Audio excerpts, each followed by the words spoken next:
When you look at content performance for the videos that you do you have like for your own use case, like what you would regard as like good performing versus great performing, or what was an utter failure? I mean, 0 views, 0 impressions. I mean, that's pretty obvious, but like, and 4.1 million impressions is obviously knocking it out of the park. But in between, do you have like a baseline for how you look at performance? Actually, I can't say that I do.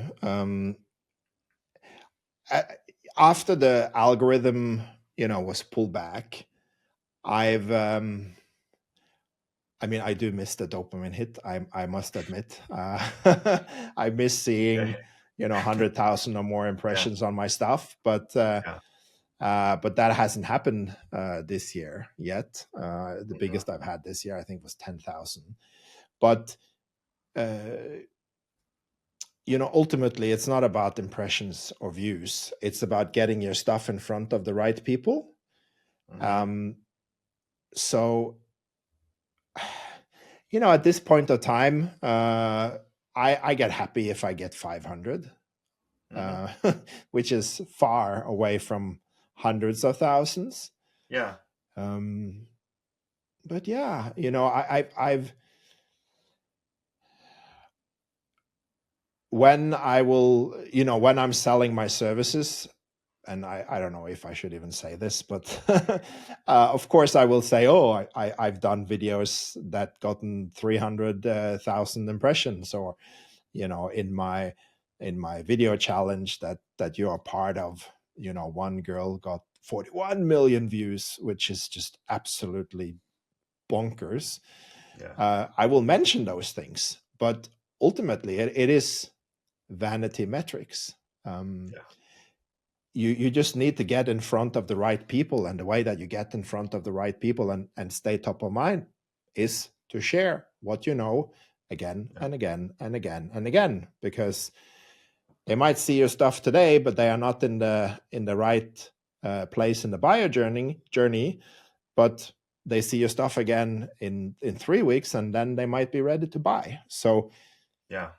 you just need to post and share so that you are top of mind. And a good example here, one of the guy I had recording session with today, he did a post that was not a video post, by the way, but the principle is the same. That was not a successful post in my metric, because I at a minimum I get like 300. That is like usually the minimum I get, and I guess that would be unsuccessful. When I get up to closer to 1,000, I'm definitely happy. If it goes beyond 500, I'm certainly happy.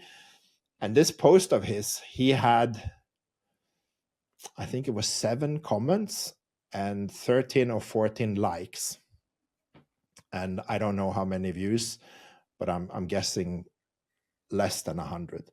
But from that post, he got 2 leads. He got 2 sales calls from that one post. So, impressions is the wrong metric as long as you Yeah. get in front of the right people who needs the service you provide. Yeah. Yeah. I agree. It's definitely not the impressions, and I think the likes are pretty easy to get. For me, when I'm looking at my posts, it's like if I'm getting like 10 different people engaging and putting a comment, I was like, okay, that was something that resonated, right? Like that's a pretty good result. Even if it doesn't end up in a sale, it tells me that what I'm talking about or the way that I'm doing it is it's worthy of someone taking the time to participate, as long as it's not an AI bot, of course. So